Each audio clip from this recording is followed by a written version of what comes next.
Halo guys, welcome back again to my channel. Bersama saya Hansel di sini, dan seperti biasanya setiap harinya saya akan buatkan video seputar cryptocurrency. So bagi kalian yang tertarik seputar cryptocurrency, boleh aja langsung bantu saya like dan juga subscribe. Jangan lupa juga untuk hidupkan lonceng notifikasinya supaya kalian gak ketinggalan update terbaru seputar cryptocurrency. Oke, pada hari ini guys, kembali kita akan bahas seputaran Bitcoin, dan seperti biasa kita bakalan mulai dari market cap terlebih dahulu. Per hari ini secara global market cap crypto berada di angka 803 billion dolar atau turun sekitar 3,89%. Nah, Bitcoin sendiri di angka 16.164, Ethereum 1.130, kemudian BNB 261, XRP 0,35, Cardano 0,30, Dogecoin 0,076, dan Polygon Matic berada di urutan ke-10 dengan harga 0,8 dolar. So, per hari ini kita melihat market rata-rata dalam keadaan merah, penurunannya ranging antara 3,sekian% hingga kurang lebih 10%. So, itu adalah outlook sementara dari beberapa top coin yang ada. Sekarang kita masuk dulu ke beberapa berita dan data terbaru hari ini. Nah, pertama disampaikan di sini, billionaire investor Bill Ackman says crypto is here to stay. Jadi, lagi-lagi guys, ada salah satu pakar yang merupakan seorang manajer hedge fund, guys. Oke, dia juga seorang bilioner. Bernama Bill Ackman, dia mengatakan bahwa crypto is here to stay.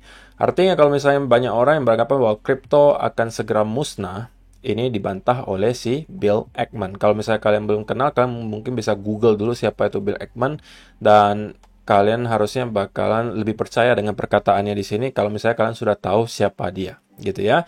Jadi beberapa statement yang dia keluarkan di sini, beberapa di antaranya gitu ya. Billionaire investor and hedge fund manager, jadi dia adalah seorang manajer hedge fund juga bernama Bill Ackman, says he remains bullish about cryptocurrency despite the recent collapse of the FTX cryptocurrency exchange and the market turmoil that's follow it. Jadi pada intinya dia menyatakan bahwa dia masih tetap bullish terhadap teknologi cryptocurrency. Oke, bukan berarti dia mengatakan bahwa kali ini kita akan langsung meroket lagi ke atas, tidak. Tapi untuk long term dia merasa crypto akan terus bertahan. Dan beberapa problem yang dia sampaikan di sini ya juga menurut saya cukup menarik ya. The problem with crypto is unethical promoters can create tokens simply to facilitate pump and dump schemes. It may in fact be the vast majority of crypto coins are used for fraudulent purposes rather than for building legitimate businesses. Jadi pada intinya dia menyampaikan walaupun dia bullish gitu ya terhadap teknologi cryptocurrency, tapi menurut dia harus ada semacam regulasi yang ketat gitu ya, yang proper.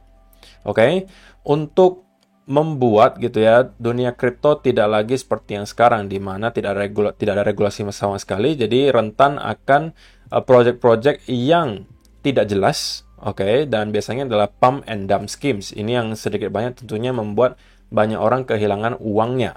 Jadi pada intinya si Bill Ackman pengen mengatakan secara teknologi dia cukup bullish terhadap kripto, tetapi dia pengen melihat adanya regulasi terhadap dunia kripto supaya dia bisa lebih percaya gitulah.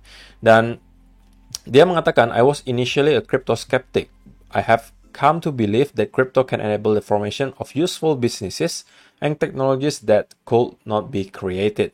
Jadi awalnya dia skeptis gitu sebenarnya terhadap kripto, tapi lambat laun dia mulai mempelajari dan mengetahui, oke, sebenarnya teknologi ini akan bermanfaat gitu ya untuk nanti bisnis-bisnis dan tentunya untuk perkembangan teknologi berikutnya. Jadi pada intinya ya kalian bisa simpulkan sendiri ya bahwa Bill Ackman lagi-lagi salah satu hedge fund manager yang cukup dikenal. Selain kemarin juga ada Ray Dalio. Kalian bisa cek kedua investor ini adalah panutan saya juga.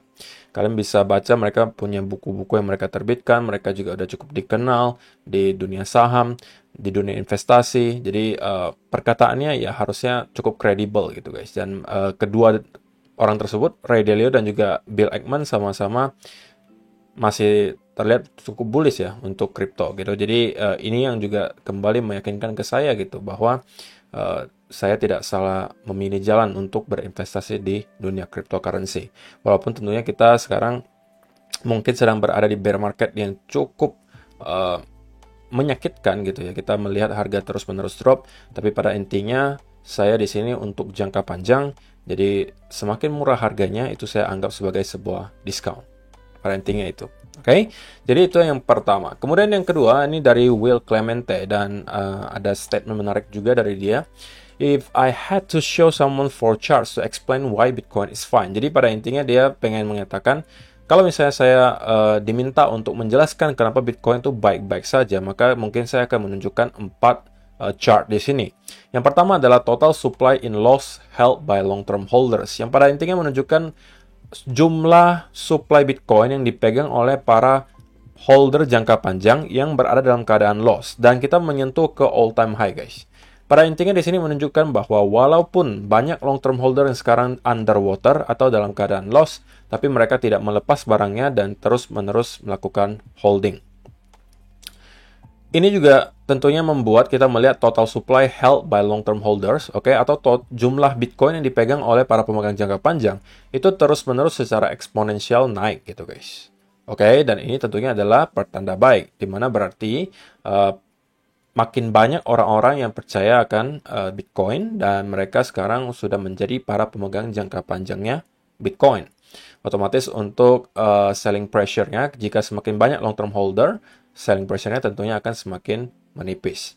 Kemudian untuk blocks-nya juga kita terus melihat kenaikan yang terjadi secara eksponensial, dan juga active addresses atau jumlah alamat yang aktif bertransaksi itu membuat semacam higher low. Yang pada intinya Will Clemente pengen mengatakan dari beberapa chart di sini menunjukkan bahwa sebenarnya Bitcoin itu fine-fine saja jika kalian lihat di luar dari cuman harganya doang. Sekali lagi guys, saya sudah sering sampaikan dan ingatkan ini. Untuk kalian gitu ya, yang memang dari awal niatnya untuk investasi jangka panjang, kalian itu jangan hanya pure melihat dari segi harganya, tapi lihatlah apa yang terjadi di belakang layar. Kalian bisa cek data on-chain-nya, kalian bisa cek adopsi yang terjadi, kalian bisa cek berita-berita yang sedang terjadi. Itu semuanya menunjukkan bahwa Bitcoin dari hari ke hari itu adopsinya terus berkembang. Data on-chain-nya juga menunjukkan dari hari ke hari semakin banyak orang percaya terhadap Bitcoin. Dan itu yang perlu kalian ketahui, guys. Itulah fundamentalnya gitu. Jadi untuk saya pribadi, saya tetap tidak tergerak hatinya untuk menjual gitu ya Bitcoin yang saya punya. Justru dengan harga yang terus menurun ini saya jadikan kesempatan untuk menyerok lebih murah. Oke, walaupun tidak menutup kemungkinan bahwa kita bisa drop lagi, tapi ini udah saya sering sampaikan dari berbulan-bulan yang lalu. Saya pada intinya hanya melakukan dollar cost averaging sampai saya mungkin bisa panen ketika nanti di bull market yang baru. Saya nggak tahu dan nggak bisa garansikan ke kalian juga mana bottom bear marketnya, tapi saya tidak perlu tahu, guys. Karena saya sudah mempunyai exposure di market, otomatis berhenti dimanapun harganya, ya saya mempunyai exposure dan bisa menikmati cuannya di cycle berikutnya, gitu ya. Kemudian juga yang terakhir, dari segi Crypto Fear and Greed Index-nya, kita sudah sebulan terakhir itu tidak beranjak dari yang namanya extreme fear, guys. Keadaan market yang sangat ketakutan tentunya diakibatkan juga salah satunya adalah harga yang terus menurun. Kedua juga tentunya adalah kasus dari FTX yang dikhawatirkan akan menyebar kemana-mana, membuat market belakangan terlihat sangat-sangat ketakutan. Tapi ada sebuah pattern menarik yang bisa kalian perhatikan di sini, guys. Di cycle sebelumnya, ketika kita masuk ke bottom bear market pada saat itu, kita juga melihat pola yang sama, guys. Kita melihat fase kapitulasi terjadi itu kurang lebih bulan Oktober 2018 menjelang Desember gitu ya di sini. Sehingga kita melihat Crypto Fear and Greed Index-nya itu menyentuh antara angka 10 hingga 20 di sini, kurang lebih belasan deh. Kita stuck di sekitaran area di sini sebelum pada akhirnya kita mendapatkan ada sedikit pump. Oke, kemudian kita kembali down dan konsolidasi di sekitaran area extreme fear juga antara 20 dan 30. Dan kita tidak lagi menyentuh di bawah area tersebut, cuma sesekali saja. Nah, kali ini kita juga, kalau kalian lihat polanya itu cukup mirip, guys. Kita juga melihat fase kapitulasi terjadi ketika kita berada di bulan Mei kemarin, oke. Ketika kita drop hingga ke kurang lebih 17 ribuan sebelum kita konsolidasi selama berbulan-bulan di sekitaran area 18 sampai 21 ribu. Sebelum pada akhirnya kita jebol lagi dan sekarang berada di sekitaran area 16 ribu. Tapi menariknya, kali ini kita tidak serendah yang kita lihat di bulan Juni dan bulan Mei kemarin. Jadi polanya terlihat cukup mirip di sini ketika kita mendapati bottom bear market pada saat itu. Nah, apakah kita akan mengulangi hal yang sama dengan yang terjadi sebelumnya? Ya, who knows. Tapi kalau misalnya kita lihat dari segi pola Crypto Fear and Greed Index-nya, ini terlihat cukup mirip. Gitu, guys. Oke? Sebelum kita masuk ke chart, untuk kalian yang masih belum tahu, Mitrade merupakan salah satu partner kita di channel ini. Kenapa Mitrade? Karena di sini kalian bisa trading di semua aset kelas, guys. Mulai dari forex, komoditas, indeks, saham, kripto, dan lain sebagainya. Jadi kalian tidak bakalan ketinggalan ketika ada setup di aset kelas manapun. Ini juga yang mungkin udah teman-teman cukup banyak manfaatkan gitu ya. Karena saya lihat banyak sekali yang tertarik untuk mendaftar. Dan kompetisi tradingnya juga masih berjalan gitu ya. Sepertinya memang rata-rata lagi aktif banget trading dan banyak juga yang cuan sepertinya. Karena memang begini guys, lagi banyak banget setup yang bisa kalian manfaatkan selain di crypto. Jadi kalau misalnya kalian hanya fokus di crypto untuk trading, menurut saya agak sayang gitu. Kalau misalnya kalian tertarik untuk trading di semua aset kelas, mungkin kalian bisa langsung aja daftar di Mitrade dengan link yang ada di kolom description box di bawah untuk mendaftar. Dan deposit minimal $50 saja, kalian bisa langsung aja untuk trading. So, kita langsung sekarang masuk ke chartnya Bitcoin, guys. Dan sekarang saya pengen mulai dari 4-hour chart terlebih dahulu. Nah, jika kita perhatikan di 4-hour chart, guys, mungkin kalian bisa beberapa menunjukkan bahwa ini adalah potensial semacam penan lagi, guys. Dan sebenarnya untuk upper trend line-nya menurut saya ini tidak terlalu rapi gitu ya.